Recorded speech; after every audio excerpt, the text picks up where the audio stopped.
Michael pouponne, et oui, Michael Jackson, papa pour la deuxième fois. Un an après la naissance de Prince Michael Jr., il y a une petite sœur. Elle s'appelle Paris Catherine Michael. Là, Michael, avec son masque qui filtre la poussière, est déjà parti.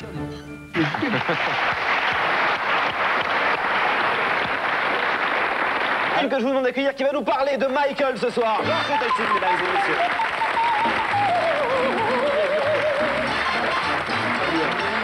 Bonsoir Georges, comment ça va? Très bien. En pleine forme. Vous me dites que je suis pas en forme. Extraordinaire. Alors, Miss France, c'est pas tous les jours que ça vous arrive. C'est vrai, hein, Et Carlos. Ah bah c'est arrivé, toi? Ça y est. Pas encore.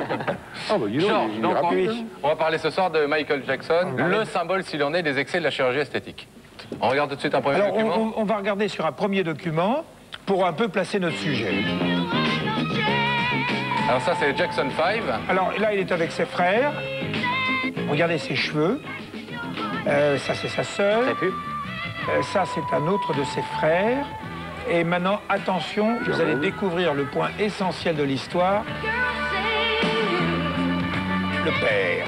Alors, il ne veut pas ressembler à son père, ça c'est clair. Je ne suis pas psychiatre, mais il est clair que toute l'histoire dit... Il est devenu clair après, hein. Il est devenu clair après, et surtout qu'il ne veut pas ressembler à son père. Il s'est très mal entendu avec son père. Il faisait pas blague, son père, il faisait si, pas... quand même, il fait blague, son père. Il est... Peu importe. Valérie, son père était sympa. Non, justement, je vais à l'appui de ce que dit Georges. S'il veut échapper effectivement à la ressemblance à papa, c'est que beaucoup de biographes ont raconté les rapports entre Michael Jackson et son papa. C'était extrêmement violent, c'était quelqu'un qui battait ses enfants. Et notamment, il y a un biographe, qui n'est pas autorisé, mais qui raconte une anecdote assez significative où il explique que le soir, la blague de papa Jackson, c'était de rentrer dans la chambre des enfants avec un couteau à la main et de dire « je vais vous tuer ».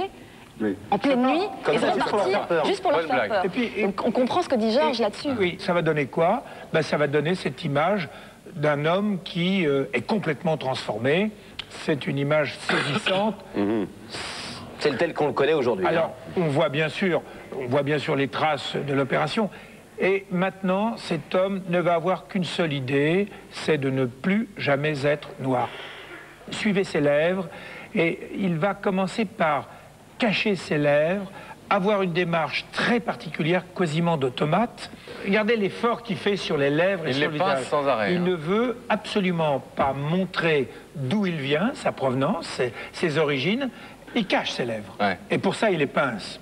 Et pour ça, il a un visage qui ne va plus bouger, et il va avoir un visage complètement figé, et ceci est une forme de geste qui signifie une maîtrise très profonde, parce qu'il est en public et il faut qu'il pense à ça tout le temps. Vous allez voir dans ce document une maîtrise qui est très forte. Vous voyez, alors il rentre en scène, d'abord, hop, est-ce que je suis bien clair? Est-ce que mes cheveux sont bien tendus?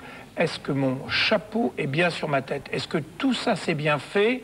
Voilà, je suis OK maintenant, et maintenant, je vous fais un signe. Et regardez l'élégance de sa main.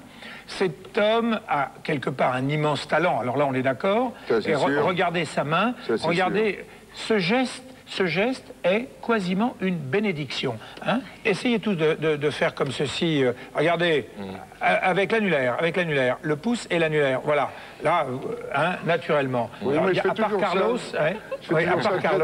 voilà. Et maintenant, faites bouger comme ça. Hein? Voilà. Eh bien, regardez. Maintenant, voilà, regardez ce que vous êtes. Faites le geste en complet. Et maintenant, regardez Michael Jackson. Et vous allez voir comme il est plus gracieux. Beaucoup de grâce, beaucoup de précision. Regardez dans cette séquence comment il va appeler son garde du corps. C'est son garde du corps, il l'a toujours avec lui, il est dans tous les concerts. Alors vous allez voir, il va se retourner et là il a un geste d'une féminité extraordinaire. Et on se demande dans ce geste s'il est dur, difficile, il appelle un petit peu comme ça, et puis d'un autre côté ses doigts jouent... Alors moi je pense que tout ceci... Quand on a analysé, moi j'ai vu des kilomètres de bande, tout ceci est parfaitement maîtrisé. Hein, il donne avec ses mains l'expression, c'est une danse. Georges, vous êtes en train de nous dire en clair que ces gestes très féminins qu'il fait, comme un danseur, un chorégraphe, etc., c'est aussi une façon de s'extraire de cette image de virilité que porte l'homme noir en lui, un homme noir c'est plutôt viril, Nous etc. avons beaucoup travaillé avec toute l'équipe et avec Valérie sur son histoire. Il est probable que son modèle, c'est sa sœur. Et c'est vrai... Latoya ou Alors, j'ai l'impression que son refus, c'est son père, et son modèle, c'est sa sœur. Et alors, il a inventé un geste sur la scène. Car ce que fait Michael Jackson, personne ne sait faire. Vous allez le voir maintenant en scène. En train de danser. C'est le génie du geste. Ouais.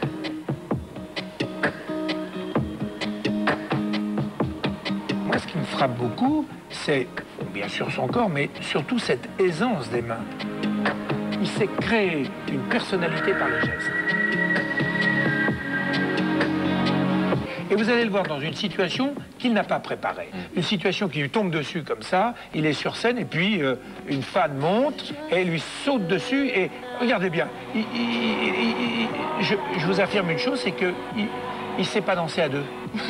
Regardez, il sait pas danser à deux. Oui, mais il en a pas peur quand même. Non.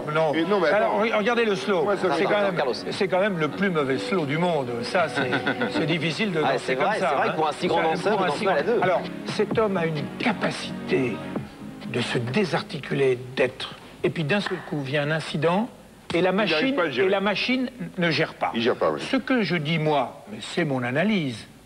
Mon analyse, c'est cet homme est super programmé. Mais dès qu'il y a un bug... Dès qu'il y a un bug dans le système, il est moins à l'aise. Alors, on va voir le dernier. Ça, c'est un monument, parce que cet homme va nous montrer comment il est avec sa femme.